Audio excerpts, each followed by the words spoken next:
On March 14, 1853, in a parish courthouse somewhere along the Mississippi River corridor of Louisiana, a transaction occurred that would be deliberately omitted from official auction records for over a century. A pregnant woman was sold for 12 cents, not $12, 12 cents, the price of a loaf of bread. Court documents show the sale was legal, witnessed by 7 men whose signatures still appear on the deed of sale. Yet the woman's name was never recorded in any parish registry before or after that day. Local historians discovered the receipt in 1897, sealed inside a wall during courthouse renovations, and immediately reburied it. What they found written on the back of that receipt made them choose silence over truth. Tonight, we reveal what was hidden, and why the descendants of those 7 witnesses spent generations trying to ensure this story died with them. Before we continue with the story of what happened in that Louisiana courthouse, I need you to do something. Subscribe to this channel and hit that notification bell, because stories like this one, stories they tried to bury, need to be told. And I want to know, where are you listening from right now? Drop your state or city in the comments. Let's see how far these hidden histories reach. The transaction that occurred on that March morning was not an anomaly born of chaos or confusion. It was deliberate, calculated, and entirely legal under the laws that governed Louisiana in the years before the Civil War tore the nation apart. St. Helena Parish in 1853 was a place where Spanish moss hung so thick from the live oaks that daylight struggled to reach the ground, where the air tasted of river silt and sugar-cane smoke, and where the wealth of the land was measured not in acres but in human beings.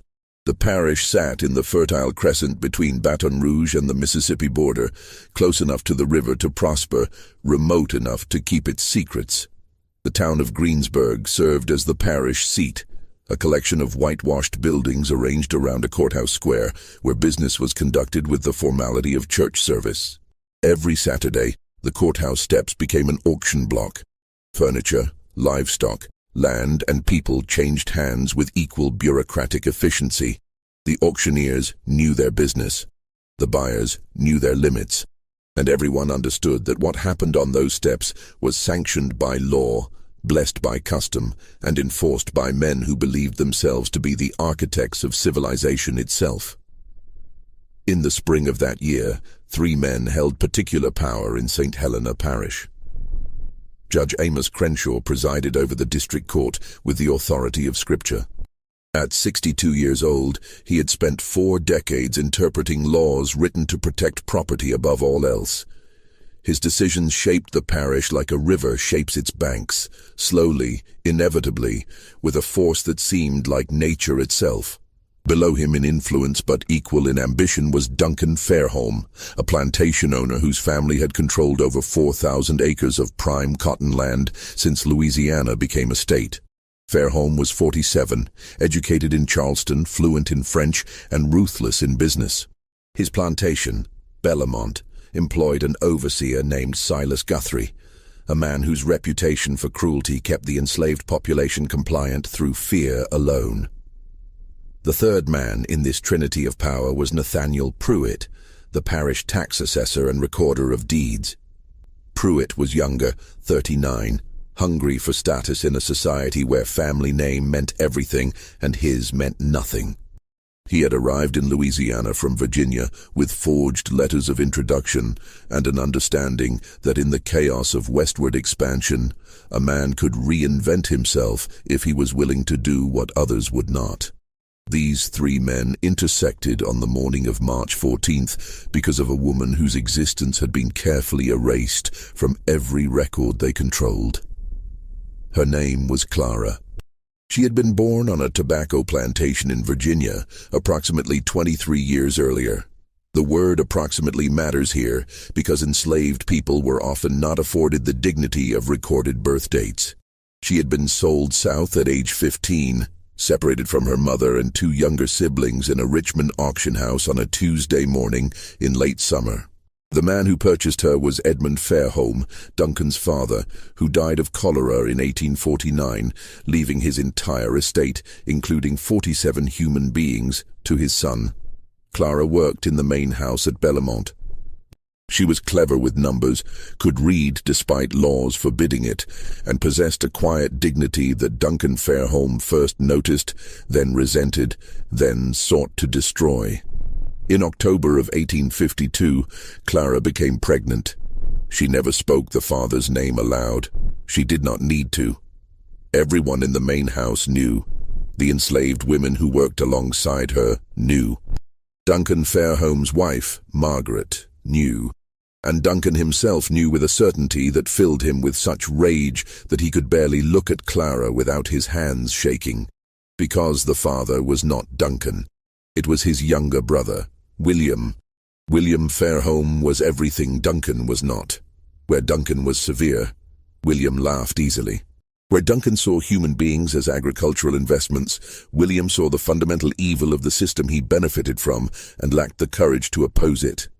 He was 28 years old, unmarried and living in the overseer's cottage at the edge of Belmont's property, ostensibly managing the northern fields, but mostly drinking and reading abolitionist literature he smuggled from New Orleans. His relationship with Clara began as conversation. She brought meals to the cottage twice daily. He asked her questions about her life before Belmont. She answered cautiously at first, then with increasing honesty, as she realized he listened differently than other white men. Over months, conversation became something else, something that crossed every boundary their world had constructed. When Clara's pregnancy began to show in late December, William did something unprecedented. He went to his brother and offered to purchase Clara's freedom. The conversation occurred in Duncan's study on a Saturday evening. No written record exists of what was said, but what happened next was documented with meticulous precision. Duncan refused the offer. More than refused. He was insulted by it. In his view, William had violated the sanctity of property rights, had endangered the racial hierarchy upon which their entire society depended, and had embarrassed the Fairholme name in a way that could destroy their standing if it became public knowledge. William argued that he loved Clara, that the child was his, that they should be allowed to go north, to a free state, to build a life beyond the reach of Louisiana law.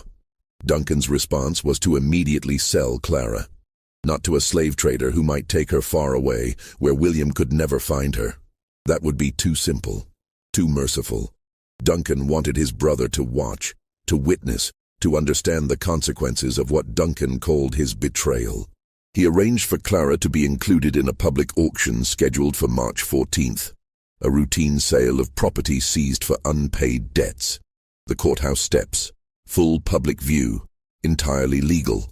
But Duncan added a condition that revealed the depth of his cruelty.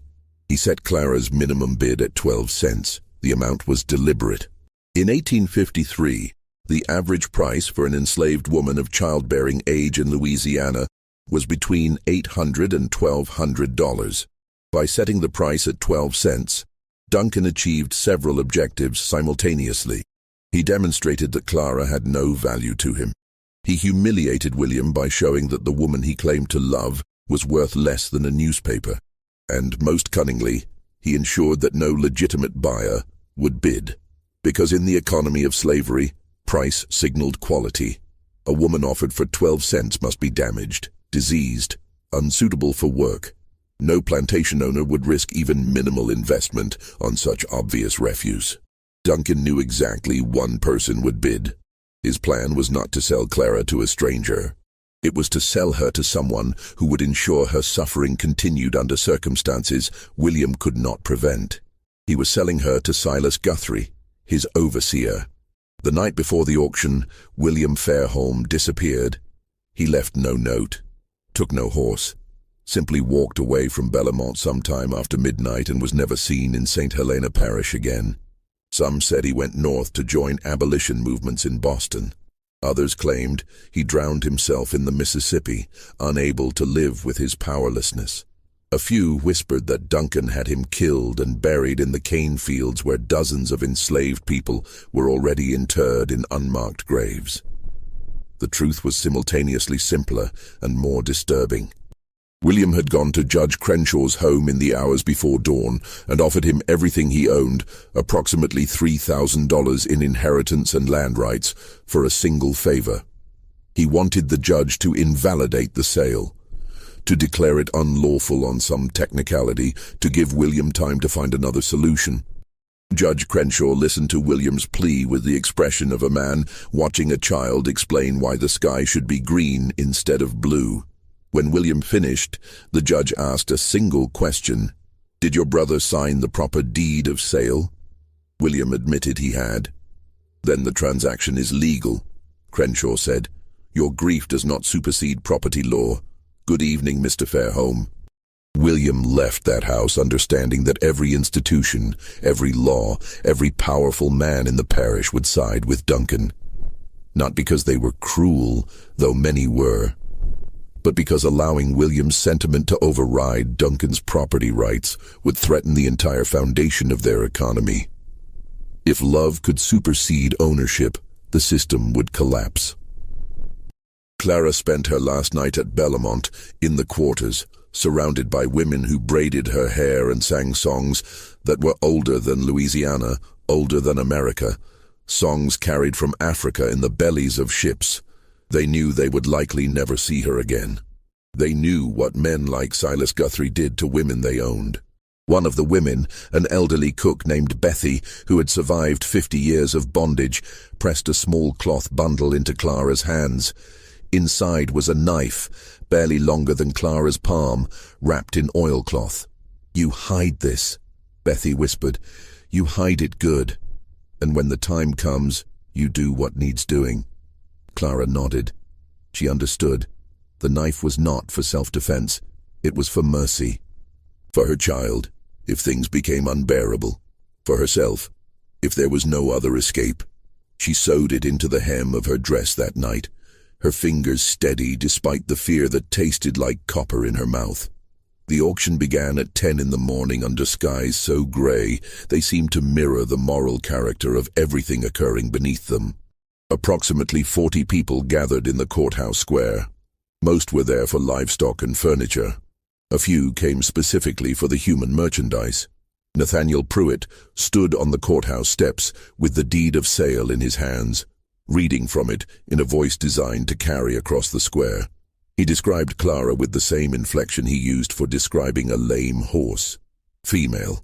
Age approximately 23 years. House-trained, literate, though such skill is of questionable value. Currently with child. Minimum bid, 12 cents. A murmur rippled through the crowd. 12 cents. Something was wrong with this one. Several men who had been prepared to bid immediately lost interest. Why risk investment on obviously defective property? Silas Guthrie stood near the front, his hat pulled low, his expression unreadable. He was waiting for the crowd to disperse, waiting for the moment when no one else would bid, when he could purchase Clara for the pittance Duncan had arranged, when she would become his property to do with as he pleased. But something unexpected happened. A man near the back of the crowd raised his hand. 12 cents, he called out. Every head turned. The man was a stranger, tall, thin, wearing a traveler's coat dusty from the road. His face was weathered in the way that suggested years of outdoor labor, but his bearing was wrong for a field hand. He stood too straight, looked people in the eye too directly. Nathaniel Pruitt hesitated. "You are bidding 12 cents for this property?" "I am." "Your name, sir?" "Isaiah Mercer." Pruitt glanced toward Silas Guthrie, who was staring at the stranger with an expression of genuine confusion. This was not part of the plan. Duncan had arranged for Guthrie to be the only bidder. Who was this man? "Do you have 12 cents, Mr. Mercer?" Isaiah Mercer approached the steps, reached into his pocket, and placed 12 copper pennies on the podium where Pruitt stood. "I do." From his position near the courthouse door, Judge Crenshaw watched this exchange with increasing interest. He had been present at the auction, specifically to ensure Duncan's plan proceeded smoothly. But now, an unknown variable had entered the equation. Pruitt looked desperately toward Silas Guthrie. The overseer's face had gone red. He understood what was happening. If he bid 13 cents, he would reveal his interest. He would make public what was supposed to be a quiet transaction. Duncan had specifically instructed him to wait until no one else bid, to make it seem like he was doing Bellamont a favor by taking worthless property off their hands. But if he did not bid, Clara would go to this stranger. The seconds stretched. The crowd waited. Finally, Silas Guthrie spoke. 13 cents. Isaiah Mercer did not hesitate. 25 cents. 50 cents, Guthrie snapped. $1. The crowd was riveted now. This was not how these auctions typically proceeded. Something peculiar was happening. Two men bidding against each other for a woman being sold at refuse prices. What did they know that everyone else did not? Silas Guthrie bid $2. Isaiah Mercer bid $5. At $10, Guthrie stopped. Not because he lacked funds, but because Duncan had given him specific instructions. Do not overpay. Do not draw attention. The whole point was to acquire Clara quietly, to make it seem insignificant. But it was no longer insignificant. $10 once, Nathaniel Pruitt called out, his voice uncertain. $10 twice. He waited, looking toward Judge Crenshaw for guidance. The judge gave a small nod. Sold to Mr. Isaiah Mercer for $10. Clara, who had been standing to the side of the courthouse steps throughout this entire exchange, her hands bound in front of her, her pregnancy visible beneath the thin dress she wore, looked at the man who had just purchased her. Isaiah Mercer met her gaze. And though his expression did not change, Clara saw something in his eyes that made her breath catch. Recognition. The deed of sale was signed within minutes. Isaiah Mercer paid the $10 in coins that he counted out carefully onto Pruitt's desk. Judge Crenshaw witnessed the transaction with his signature. By law, Clara was now the legal property of a man she had never met until that morning.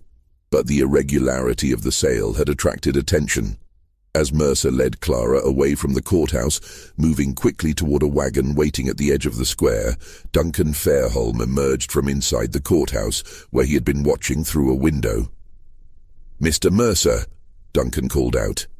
His voice was sharp, accustomed to obedience. "A moment of your time." Isaiah Mercer stopped. He did not release Clara's arm. When he turned to face Duncan, his expression was carefully neutral. "Mr. Fairholme, you are not from this parish." "I am not." "What brings you to St. Helena?" "Business." Duncan took a step closer. He was trying to place this man, trying to understand what had just happened. The auction was supposed to be controlled, predictable. This outcome was neither. "What sort of business?" "My own sort," Mercer replied. His voice was quiet but firm. "The transaction was legal. The judge witnessed it. Unless you have some objection to the sale." It was a challenge, phrased as a question. Duncan recognized it immediately. If he objected, he would need to provide grounds. And what grounds could he offer? That he had deliberately undervalued Clara to humiliate his brother? That he had arranged for his overseer to purchase her for purposes Duncan preferred not to state publicly? "No objection," Duncan said slowly. "Though I am curious. What do you intend to do with property you purchased for such a price?" "That is my business, Mr. Fairholme. Good day." Isaiah Mercer turned and continued toward the wagon. Clara walked beside him, her mind racing. Nothing about this made sense. This man had bid against Silas Guthrie, had paid $10, a significant sum, for a woman being sold as refuse. And when she had looked into his eyes, she had seen something that terrified her more than anything that had happened in the past 4 months. He knew who she was. Not just her name, not just her situation. He knew her. They reached the wagon, a simple farm cart with a canvas cover. Mercer helped her climb into the back, his touch impersonal but not rough. Then he climbed onto the driver's bench, took up the reins, and urged the horse forward. They rode in silence through Greensburg, past the storefronts and houses, past the church with its white steeple, past the boundary where cultivated land gave way to pine forest. Only when they were well beyond sight of the town did Isaiah Mercer speak. "You do not remember me?" Clara's voice was cautious. "Should I?" "Richmond, August 1845.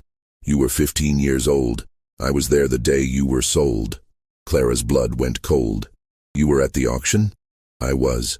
Mercer kept his eyes on the road. I was working for a man named Ephraim Dalton, a slave trader.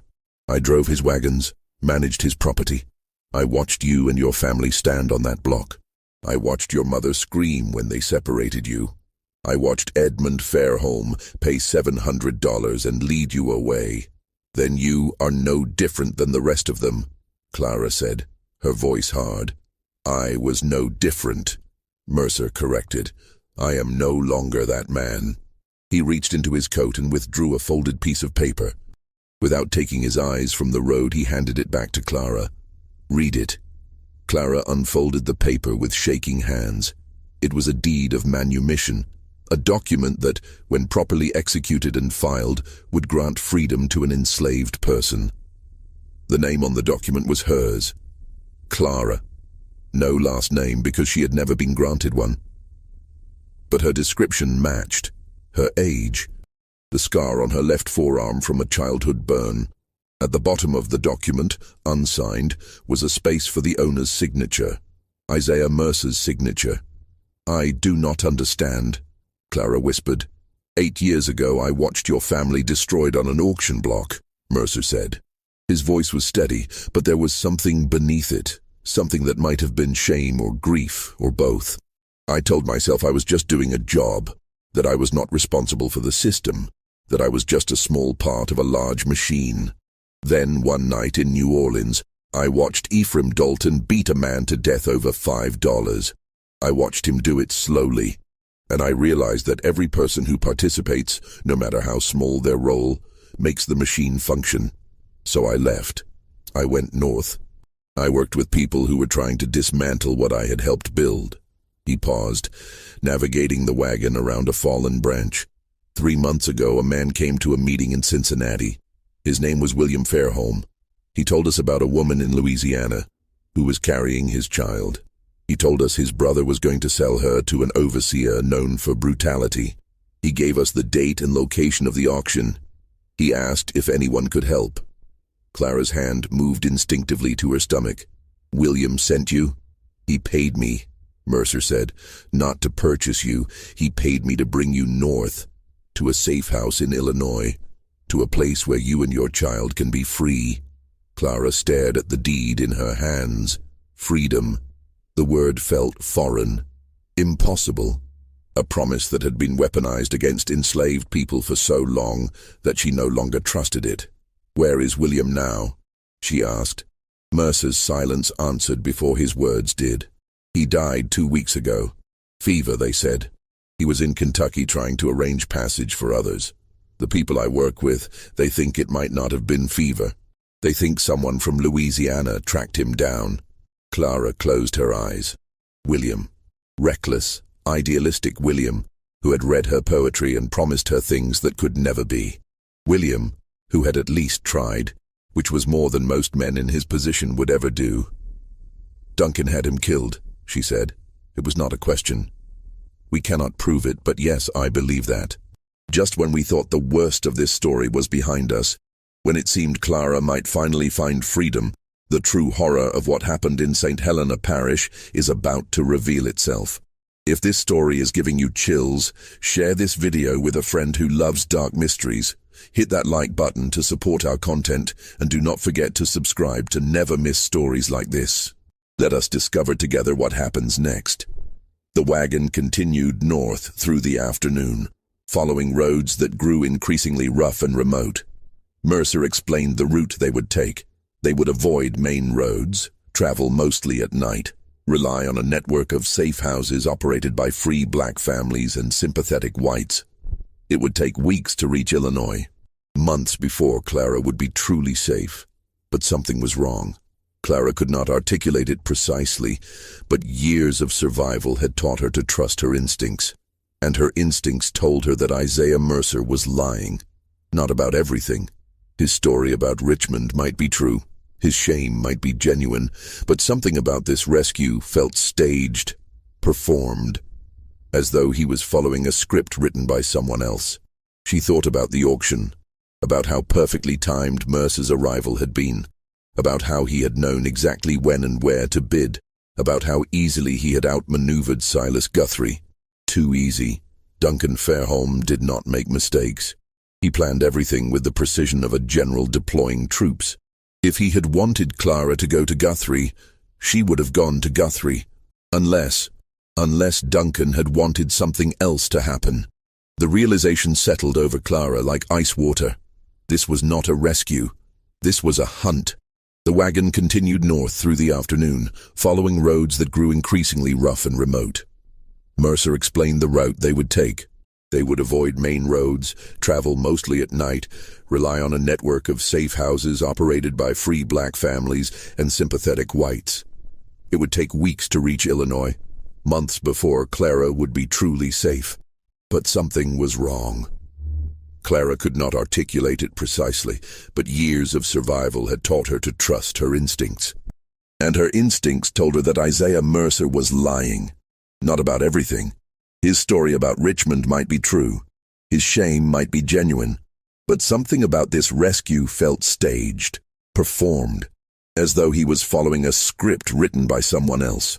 She thought about the auction, about how perfectly timed Mercer's arrival had been, about how he had known exactly when and where to bid, about how easily he had outmaneuvered Silas Guthrie. Too easy. Duncan Fairholme did not make mistakes. He planned everything with the precision of a general deploying troops. If he had wanted Clara to go to Guthrie, she would have gone to Guthrie, unless Duncan had wanted something else to happen. The realization settled over Clara like ice water. This was not a rescue. This was a hunt. They camped that night in a clearing several miles from the nearest settlement, deep enough in the forest that firelight would not be visible from the road. Mercer built a small fire and offered Clara dried meat and cornbread. She ate mechanically, her mind working through possibilities. If Duncan wanted her dead, he could have had her killed at Bellamont. Simple. Quiet. Enslaved women disappeared regularly. No one questioned it. But Duncan did not want her dead. He wanted William destroyed completely. And William was already gone, already beyond Duncan's reach. So Duncan needed something else. He needed proof that William's betrayal had consequences. He needed the child Clara carried to suffer. And more than that, he needed it to be William's fault. The escape was designed to fail. Mercer was not rescuing Clara. He was delivering her to something worse than Silas Guthrie. Somewhere along this route, they would be intercepted. Slave catchers, probably. Men who would claim Clara was a runaway. The deed of sale would be declared fraudulent. Clara would be returned to Duncan under circumstances that would make her fate seem like justice rather than cruelty. And because William had arranged this escape, because he had paid for it, because he had involved abolitionists in a conspiracy to steal property, Duncan would be able to say that his brother had brought about Clara's suffering. That William's sentiment had made things worse, not better. It was perfect revenge. The only question was when the trap would spring. Clara waited until Mercer had settled on the opposite side of the fire, his back against a tree, his hat pulled low. She waited until his breathing deepened. Then she carefully reached into the hem of her dress and retrieved the knife Bethy had given her. The blade was small but sharp. She tested the edge against her thumb, felt it bite. She could kill him. Right now. While he slept. It would be easy. But then what? She was pregnant, alone, somewhere in Louisiana forest with no money, no map, no allies. Even if she made it to a road, she would be captured within days. A pregnant black woman traveling alone would be stopped, questioned, returned to whoever claimed ownership.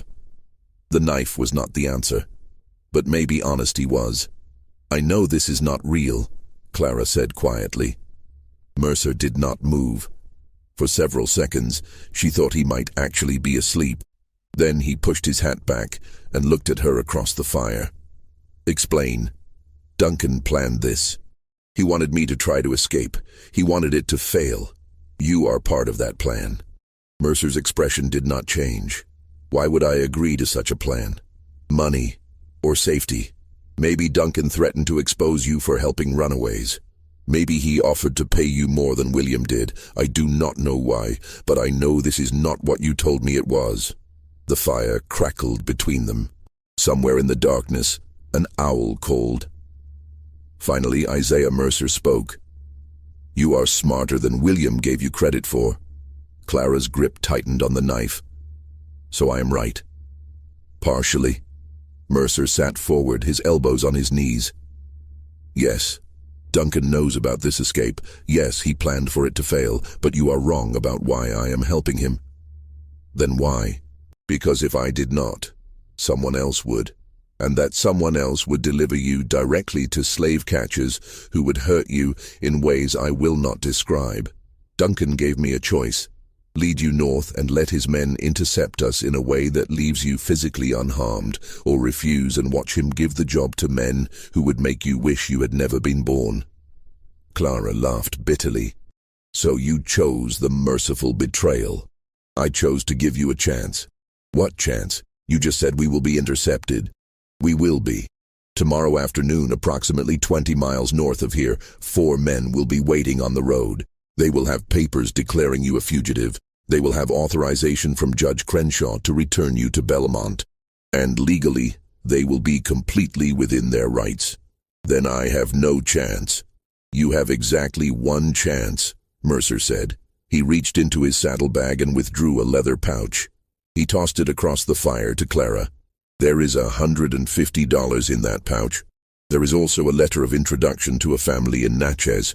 Free people of color who can help you disappear. Not north. North is where Duncan expects you to run. But south to New Orleans, then by ship to Mexico. It is a longer route, more dangerous, but it is possible." Clara opened the pouch. The money was real. The letter was real. "Why would you do this?" "Because I meant what I said earlier. I'm not the man I was in Richmond. And because William Fairholme, whatever his faults, tried to do something decent. I will not let Duncan Fairholme turn that decency into a weapon. But you are still going to betray me. You are still going to let Duncan's men intercept us." "They are going to intercept someone," Mercer corrected. "It does not have to be you." He stood and walked to the back of the wagon. When he returned, he was carrying a bundle of clothing. Women's clothing. A dress similar to Clara's, but larger. A shawl. A bonnet. "There is a settlement 8 miles south of here. Small place, mostly free black families and poor whites. There is a woman there named Ruth Chambers. She is approximately your height, your complexion, and she is dying. Consumption. She has perhaps weeks left. I spoke with her yesterday. I paid her family $50 to help us." Clara stared at him. "I do not understand. Tomorrow morning you take this money and these clothes. You walk south to the settlement. You tell the Chambers family that Isaiah sent you. They will hide you until the men looking for you have passed through the area. Then they will help you get to Natchez. From there, you follow the letter's instructions. And you, Ruth Chambers, will take your place in this wagon. She is too ill to walk more than a few steps, but she can sit upright. In a bonnet and shawl from a distance, she will look enough like you. When Duncan's men intercept us tomorrow, they will take her. By the time they realize their mistake, you will be gone." Clara's mind reeled. "Ruth will die. Ruth is already dying, and her family needs money to bury her properly, to care for her children. This way, her death serves a purpose." "This is insane." "This is your only chance," Mercer said flatly.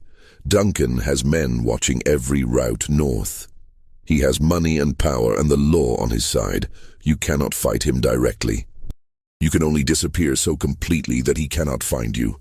Clara looked down at the knife in her hand, then at the money, then at Isaiah Mercer, whose face was half-shadowed by firelight. "If I do this, if I run, Duncan will know you helped me. He will come after you." "He will try," Mercer agreed. "But I am harder to catch than you are, and I have friends who can make me disappear too." "Why?" Clara asked. The word came out broken. "Why would you risk this for me?" Mercer was quiet for a long moment. When he spoke, his voice was softer than it had been all day. In Richmond, when they separated you from your mother, you did not scream. You did not fight. You stood on that block, and you looked at the men bidding on you with an expression that said you knew exactly who they were and what they were capable of. You were 15 years old, and you had more dignity than any of them would ever possess. I have seen that expression in my dreams for 8 years. It is time I did something to earn the right to forget it. Clara felt tears burn behind her eyes but refused to let them fall. Crying was a luxury enslaved women could not afford. Tears were interpreted as weakness, as submission, as evidence that they had accepted their condition. She had learned early to keep her grief internal, to let it calcify into something harder. "There is something else you should know," Mercer continued. His voice had dropped lower as though the forest itself might be listening. "About Duncan Fairholme. What about him? William told us things before he died.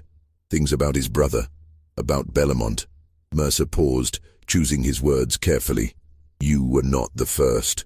Clara's blood went cold. "The first what?" "The first woman Duncan sold to Silas Guthrie. There were 3 others. Over the past 5 years. All of them house servants. All of them young. Duncan would arrange some minor infraction, some excuse to remove them from the main house. Then he would sell them to Guthrie at auction, always for suspiciously low prices, always legally documented, always witnessed by Judge Crenshaw. What happened to them? 2 died within a year. One from injuries Guthrie claimed were accidental, the other from what was called fever, though the enslaved people at Bellamont said she had been beaten so badly she never recovered. The 3rd woman, her name was Sarah. She disappeared entirely. Guthrie claimed she ran away. No one ever saw her again. Clara thought of Bethy, the elderly cook who had given her the knife. Bethy would have known these women, would have watched them disappear one by one, would have understood exactly what fate awaited Clara if she ended up in Guthrie's possession. Why would Duncan do this? Clara asked, though she suspected she already knew the answer. Because he could, Mercer said simply. Mercer.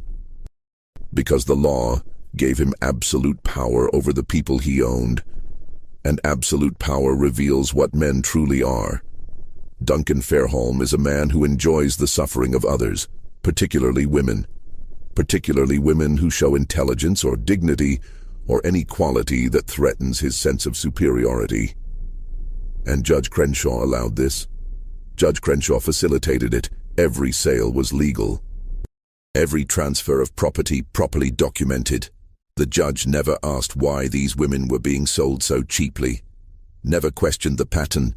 He simply signed the papers and collected his fees. Clara looked down at the knife in her hand. 3 women before her, all of them destroyed by the same mechanism, all of them erased from history as thoroughly as if they had never existed. William knew about this. He discovered it about a year ago, found records in Duncan's study. That was when he started reading abolitionist literature, when he started believing the system itself was the problem, not just individual cruelty within it. He tried to convince Duncan to free the enslaved people at Bellamont, offered to forfeit his own inheritance if Duncan would release them. Duncan laughed at him. Mercer fed another branch to the fire. When you became pregnant, William saw it as his chance to do something right, to save at least one person from the machine. He contacted abolitionists in Cincinnati, paid them everything he had, made arrangements for your escape, but Duncan found out. How? We think someone in Cincinnati betrayed us. Someone who sold information to slave catchers, who then sold it to Duncan. By the time William realized the escape plan was compromised, it was too late. Duncan had already restructured the whole auction to ensure you would end up exactly where he wanted you. Then why did William go to Kentucky if he knew the plan had failed? Mercer's jaw tightened. Because he was trying to find another way.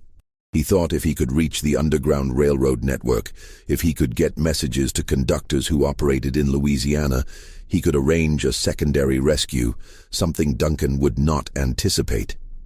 But Duncan found him first. Duncan's reach is longer than any of us understood. He has connections to slave catchers across 5 states, men who make their living hunting human beings. When William started asking questions in Kentucky, someone reported it.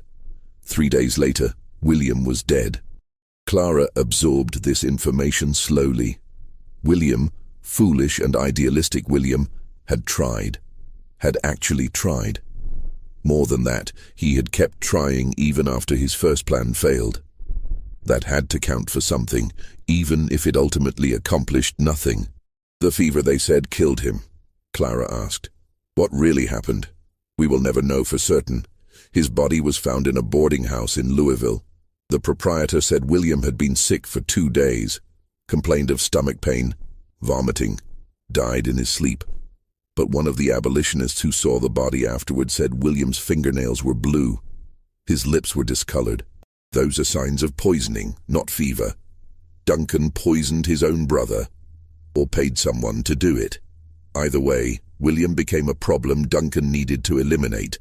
And Duncan is very good at eliminating problems while keeping his own hands clean."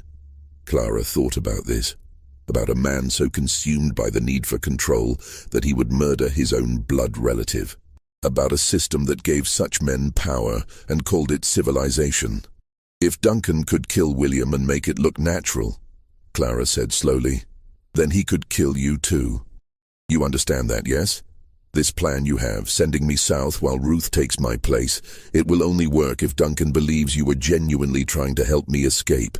If he suspects you deliberately failed him, you are a dead man." "I know. Then why risk it?" Mercer looked at her directly. "Because I am tired of being the person who looks away. I am tired of telling myself that I am just following orders, just doing a job, just trying to survive in a system I did not create. Every person who makes that excuse, who chooses their own safety over someone else's suffering, makes the system stronger. I cannot dismantle slavery by myself, but I can save one person. I can do one thing that matters." It was, Clara realized, the same logic that had motivated William. The same futile, beautiful logic that got idealistic people killed. But it was also the only logic that ever changed anything. Clara made her decision. "I will go south," she said, "but I need to know something first. The Chambers family. How did you find them? How did you arrange this? I have been traveling through Louisiana for 3 months, preparing for your escape. I made contacts in several communities, offered money to families who might be willing to help. The Chambers family was one of 3 who agreed. 3 families. You planned multiple escape routes. I planned for contingencies. Duncan is not the only one who can think several moves ahead." Clara felt something shift inside her. This man, this stranger who had participated in her family's destruction 8 years ago, had spent 3 months preparing to save her, had risked his life to create options, had thought through scenarios and backup plans with the same meticulous care Duncan applied to his cruelties. Perhaps redemption was not a single dramatic gesture. Perhaps it was the slow, methodical work of becoming someone different than you had been. "What about Ruth?" Clara asked. "When Duncan's men realize they have the wrong woman, what will they do to her?" "Nothing," Mercer said. "She will already be dying. By the time they discover the switch, Ruth will likely be unconscious or delirious from fever. They cannot torture someone who is that far gone. And they cannot prove she willingly participated in a deception. For all anyone knows, I made an honest mistake. I believed Ruth was you. Duncan will not accept that explanation. Duncan does not have to accept it. He just has to acknowledge that he cannot prove otherwise. And without proof, even Duncan Fairholme has limits to what he can do publicly." Clara was not entirely convinced, but she had no better alternative. She thought about Ruth Chambers, a woman she had never met, who was sacrificing her final days to give Clara a chance at freedom. It was a debt that could never be repaid. "I want to meet her," Clara said. "Before I leave, I want to thank her." "That is not wise. The less you know about each other, the safer you both are." "I do not care about safe," Clara said, her voice harder than she intended.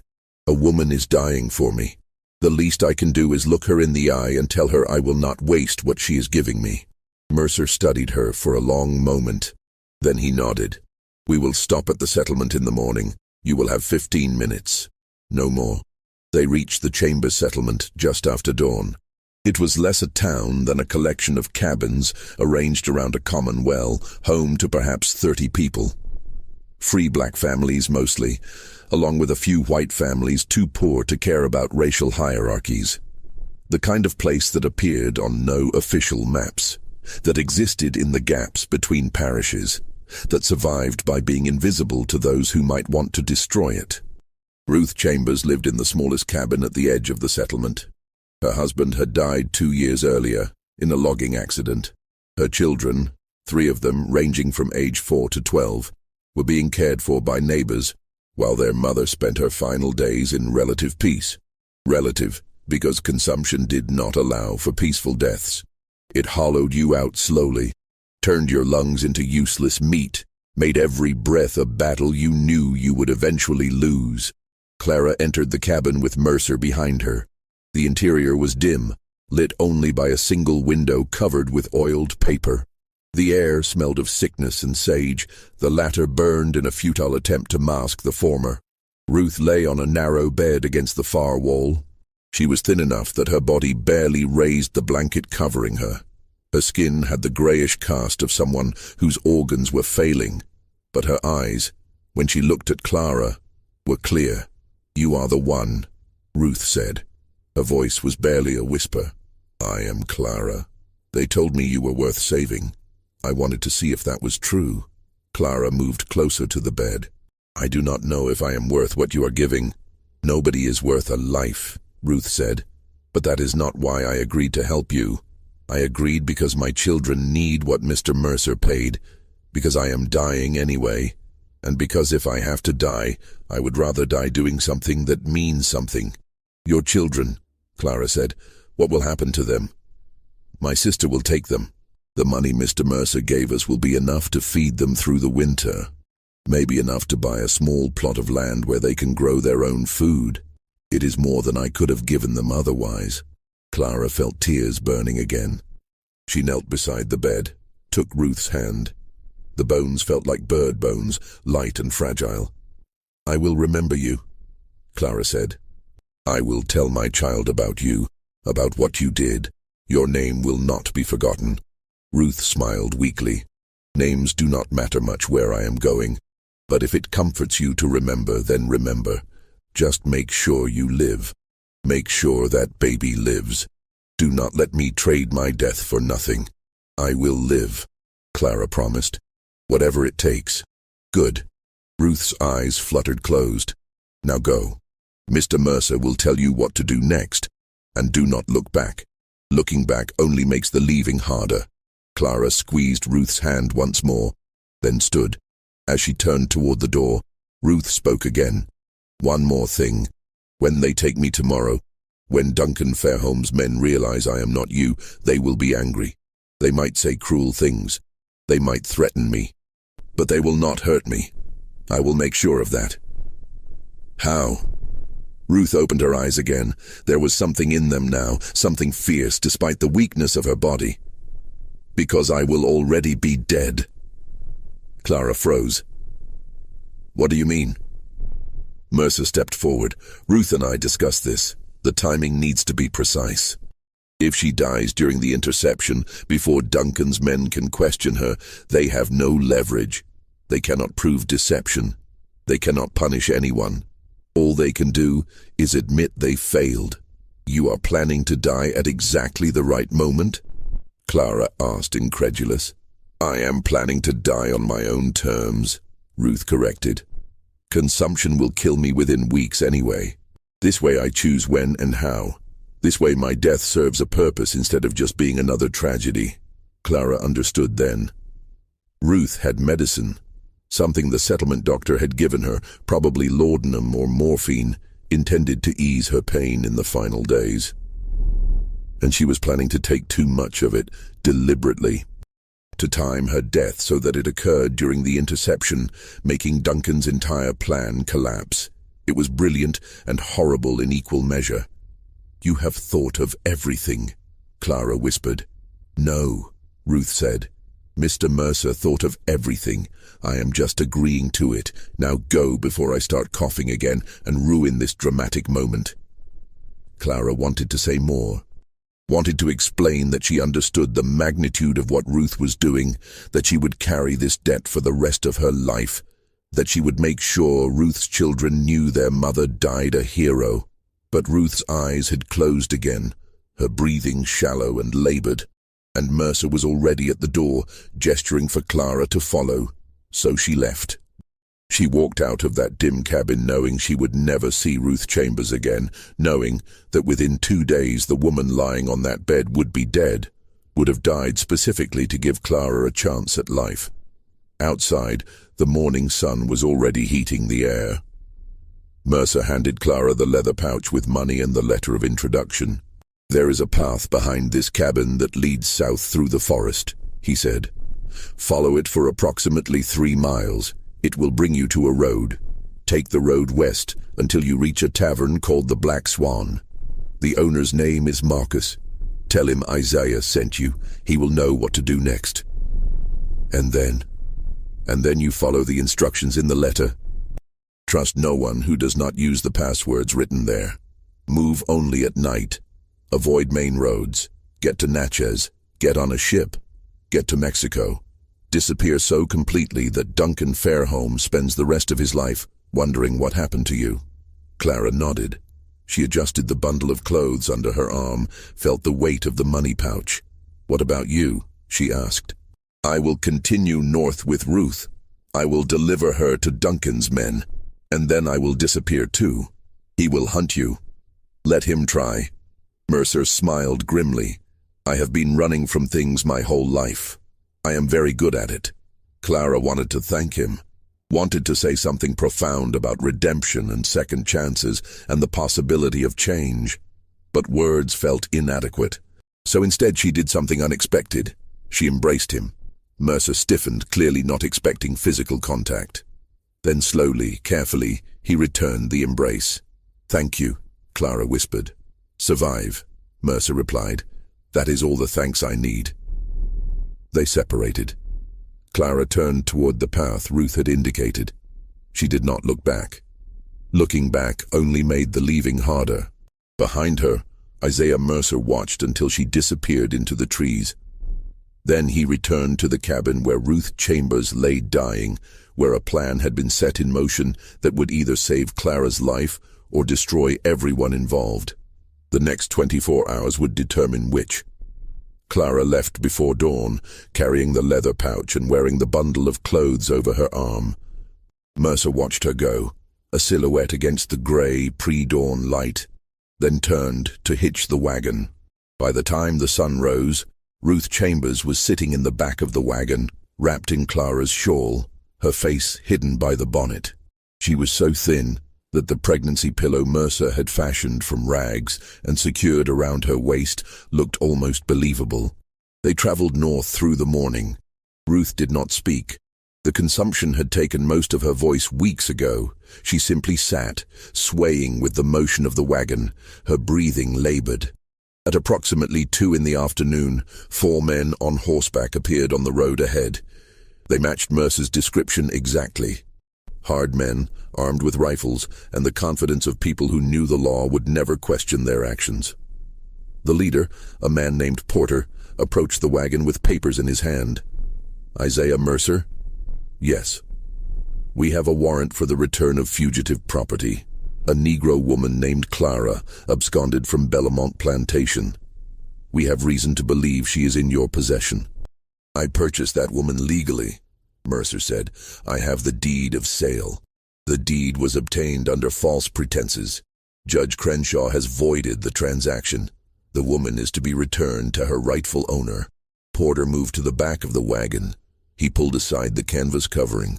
Ruth Chambers looked up at him with eyes that were fever-bright and already halfway to another world. "This her?" Porter asked. One of his companions rode closer, studying Ruth's face. "Hard to tell with the bonnet. Make her stand up." "She is ill," Mercer said. "I did not ask." "Make her stand." Mercer climbed into the back of the wagon. Gently, he helped Ruth to her feet. She swayed, nearly fell. The pregnancy pillow shifted slightly beneath the shawl. Porter's eyes narrowed. She looks wrong. Consumption, Mercer said. She caught it on the journey. I was bringing her back south because she is too ill to travel north. Convenient. Porter grabbed Ruth's arm, pulled her toward him. The bonnet fell back. Ruth's face was gaunt, her skin grayish. She bore perhaps a passing resemblance to Clara, if you squinted and did not look too closely. But up close, the differences were obvious. This is not her, Porter said slowly. I assure you this is the woman I purchased from the auction in Greensburg. You are lying. Porter released Ruth so roughly that she collapsed back onto the wagon bed. He turned to his men. Search everything. She is here somewhere. They tore apart the wagon, ripped through supplies, checked beneath the driver's bench, examined every inch of canvas. They found nothing, because there was nothing to find.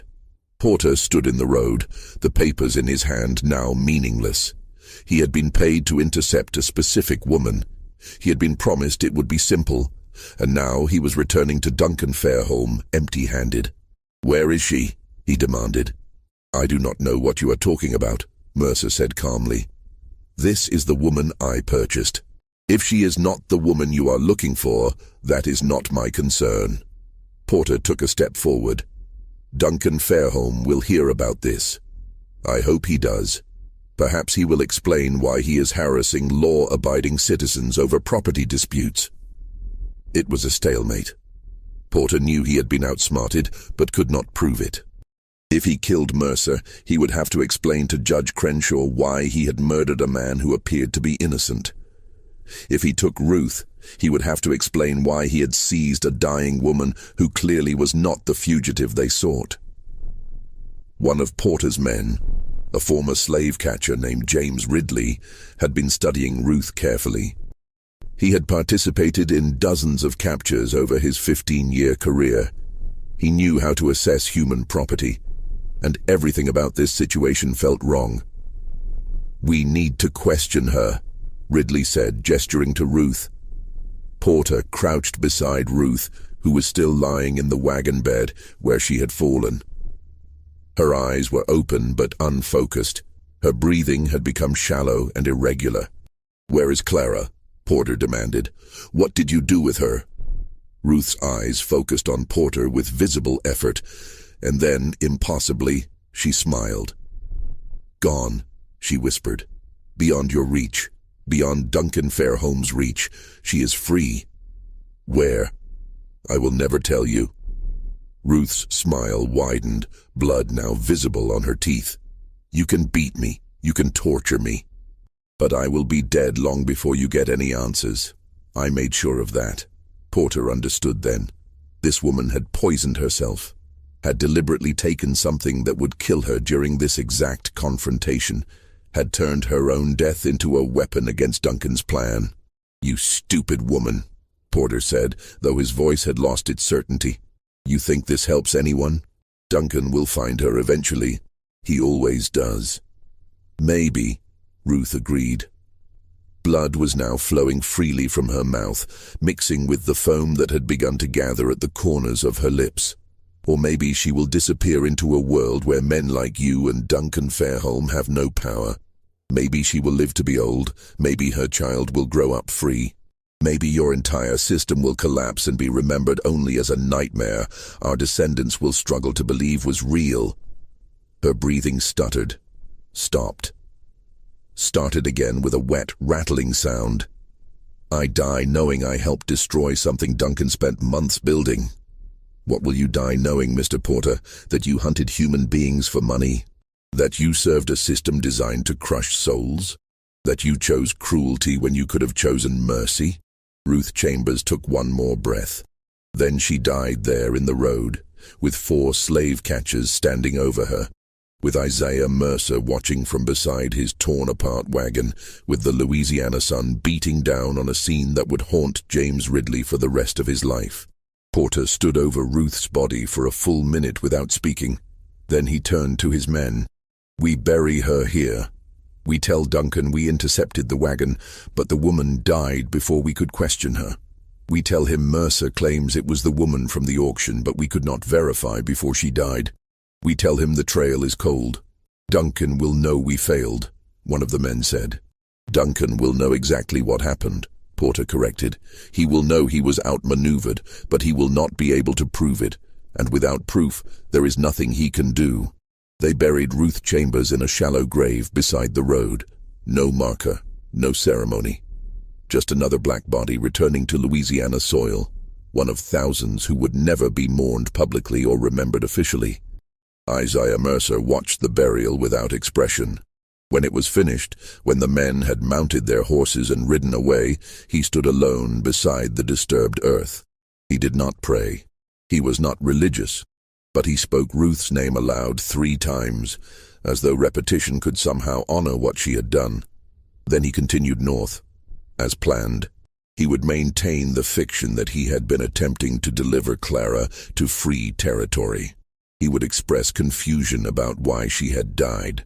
He would file a report with Judge Crenshaw claiming the property had been damaged in transit, requesting compensation for his loss. The report was denied. Judge Crenshaw ruled that Mercer had purchased the property in as-is condition and bore all risk. The 12-cent minimum bid was interpreted as evidence that the seller knew the property was defective. No compensation would be issued. It was, in its own perverse way, the perfect legal conclusion. Everyone had followed proper procedure. All documents had been properly filed. The law had functioned exactly as designed. And yet Duncan Fairholme's revenge had been thwarted by a dying woman and a former slave trader seeking redemption. Years later, in 1868, James Ridley experienced a religious conversion and confessed his past sins to a Methodist minister named Reverend Thomas Hargrove. Among those confessions was a detailed account of what happened during the interception on that March afternoon in 1853. Ridley described Ruth's final words, described the blood on her lips and the fierce intelligence in her dying eyes. Described how she had smiled as life left her body, secure in the knowledge that she had broken Duncan Fairholme's carefully constructed mechanism of cruelty. "I have captured over 200 fugitives in my life," Ridley told the minister. "I have seen men and women beg for mercy. I have seen them fight and scream and pray. But I have never seen anyone choose death as deliberately as Ruth Chambers did. She turned her last breath into an act of defiance. She died free, even though the law said she was not, and that haunts me more than all the others combined." Reverend Hargrove wrote down Ridley's confession, recognizing its historical importance, but he never published it during his lifetime. The confession sat in his personal papers until his death in 1902, at which point his daughter Sarah discovered it while sorting through his effects.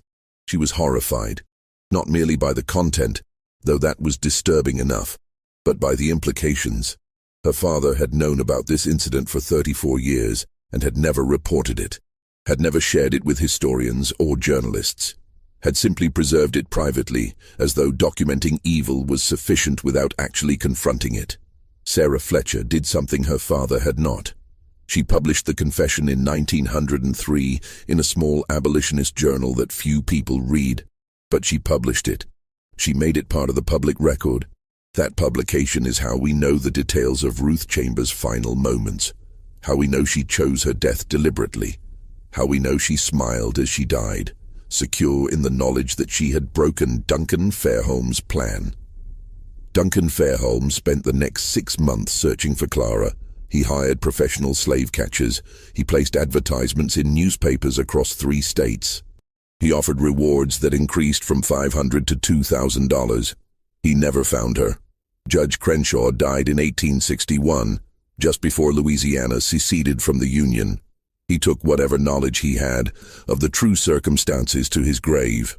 Duncan Fairholme survived the Civil War, but lost everything in its aftermath. Belmont was burned by Union troops in 1863. Duncan himself died in 1872 in a boarding house in Mobile, Alabama, bankrupt and alone. His wife Margaret had left him years earlier. His brother's name was never mentioned in his presence again. Silas Guthrie, the overseer, was found dead in 1854 in a ditch outside Greensburg. The official cause was listed as accidental drowning, though he was found face down in less than 6 inches of water. No charges were ever filed.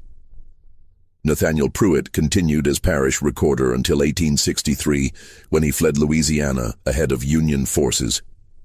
He was never heard from again. The receipt discovered during the 1897 courthouse renovations contained more than just the record of Clara's sale. On the back, written in William Fairholme's hand, was a message: "To whoever finds this, my name is William Fairholme. I tried to save a woman I loved from my brother's cruelty. I failed her, as I have failed in most things of importance.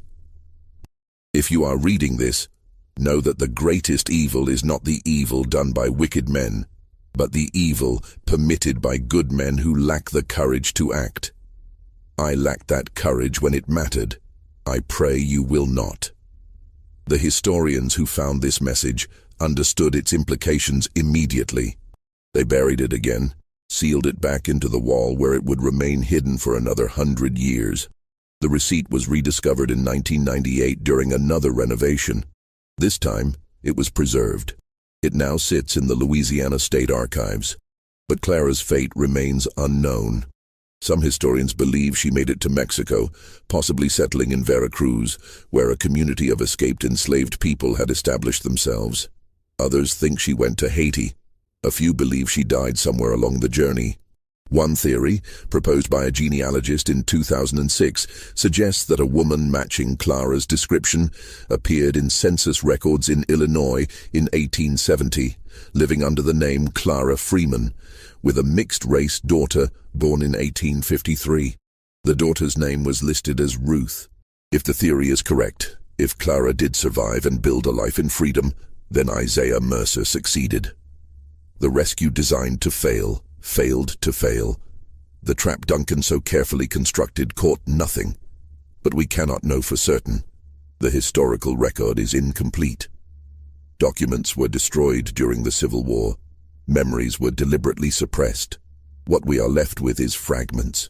A deed of sale, a receipt, a message hidden in a wall, census records that might refer to someone else entirely, and questions that will never be fully answered. Perhaps the silence of history is itself a kind of answer.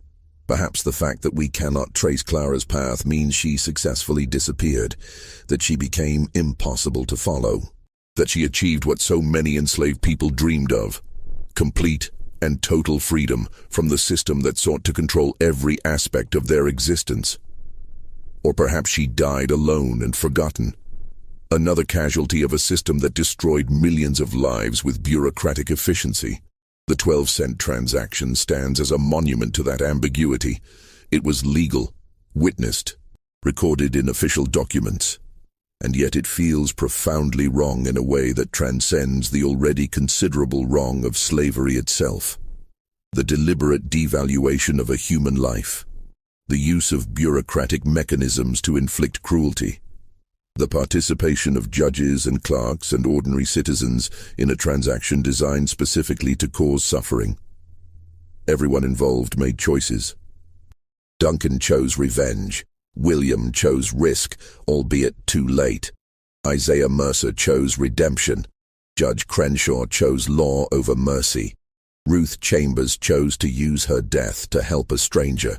Clara chose survival, whatever that required. And the 7 men who signed the deed of sale as witnesses chose to participate in something they must have known was deeply wrong. Their signatures remain on that document, preserved in archives, testimony to their complicity. Their descendants spent generations trying to bury this story, trying to ensure no one would ask uncomfortable questions about what their ancestors had done, what they had witnessed, what they had permitted. But stories like this have a way of surfacing, of demanding to be told. This mystery shows us that the cruelest weapon ever devised was not the whip or the chain, but the law itself. The system that made horror legal, that allowed men to destroy lives with a signature and a handful of copper coins, that permitted the sale of a pregnant woman for the price of a loaf of bread, not because anyone believed she was worthless, but specifically to demonstrate that worth could be assigned or revoked at will by those who held power. What do you think of this story? Do you believe Clara survived? Do you think she made it to freedom, or did Duncan's cruelty reach beyond death to claim her anyway? Leave your comment below. If you enjoyed this tale and want more horror stories like this, subscribe, hit the notification bell, and share with someone who loves mysteries. See you in the next video.